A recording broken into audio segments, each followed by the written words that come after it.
Comme je n'aime pas respecter les règles, je suis arrivé sans invitation, je suis arrivé à l'improviste. Et merci en tout cas. Merci à Paris, merci aux Camerounais qui sont là. Et soyez fiers d'être présents parce que ce n'était pas facile, je sais. On a tous des occupations, on a tous des choses qui nous auraient retenus à la maison. Mais pour que nos enfants ne vivent pas dans le monde et le pays misérable dans lequel Paul Biya nous a plongés, nous faisons le sacrifice de souffrir un peu pour que nos enfants soient heureux, beaucoup. On est à Paris, on est aux Invalides et il y en a qui nous disent au Cameroun, le combat c'est sur le terrain. Il y a 10 jours, il y a moins de 10 jours, Emmanuel Macron a commémoré l'appel du 18 juin 1940. Le général de Gaulle n'était pas à Paris, il était à Londres pour libérer la France. Le terrain, c'est partout où on se trouve.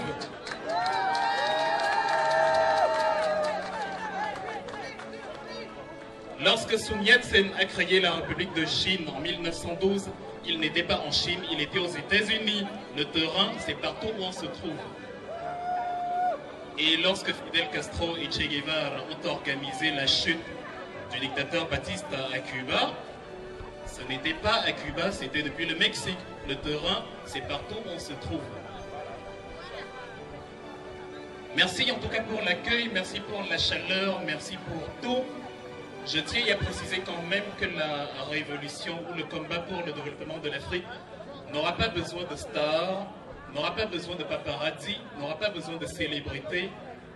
Le développement, la révolution aura besoin de leaders et d'idées. Vous avez entendu qu'il faut mettre à nu les querelles, il faut faire taire les égos. Il ne faut pas aller dans un combat avec des égos, il faut aller dans un combat en étant égaux.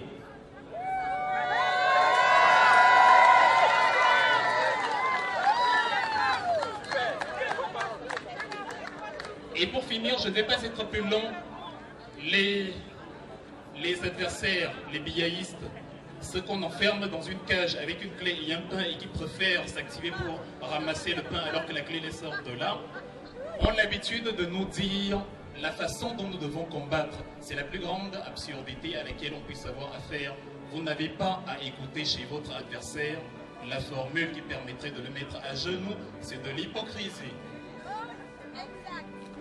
Donc ne soyez pas outrés d'être à Paris, n'écoutez pas ceux qui vous disent venez ici au Cameroun.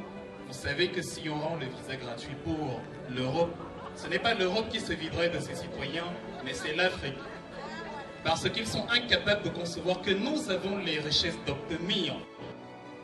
Donc on a ici à Paris, et ils ne se rendent pas compte que la personne même qu'ils adulent et qu'ils prétendent être le père de la nation, le seigneur, le sage, le patriarche, est la raison pour laquelle ils ont l'impression que le Cameroun est un pays pauvre, ce qui n'est pas le cas. Devant un président qui est incapable de tenir ses engagements, il n'y a aucune raison pour laquelle quelqu'un pourrait soutenir un régime comme celui-là, si ce n'est l'analphabétisme politique, c'est-à-dire le pain, le sucre, l'huile, suivez mon regard.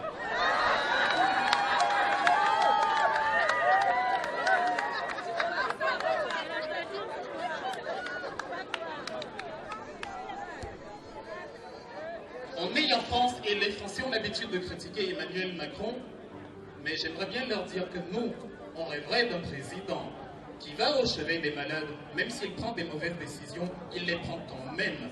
Notre président, le présumé président, n'arrive même pas à signer et délègue ses signatures.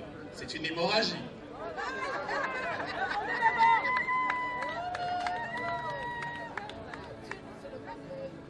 Quand on leur dit mort, ils ont trouvé que c'est un exploit pour matérialiser qu'une personne est vivante, de voir son ectoplasme derrière une caméra, derrière une vidéo.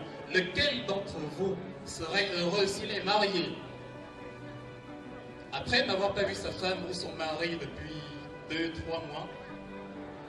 Lequel d'entre nous pourrait se satisfaire d'avoir comme preuve de vie de voir son mari en conclave avec une autre femme, ou sa femme en conclave, avec un autre mari qui plus est étranger. C'est du mépris politique, c'est de la mort politique.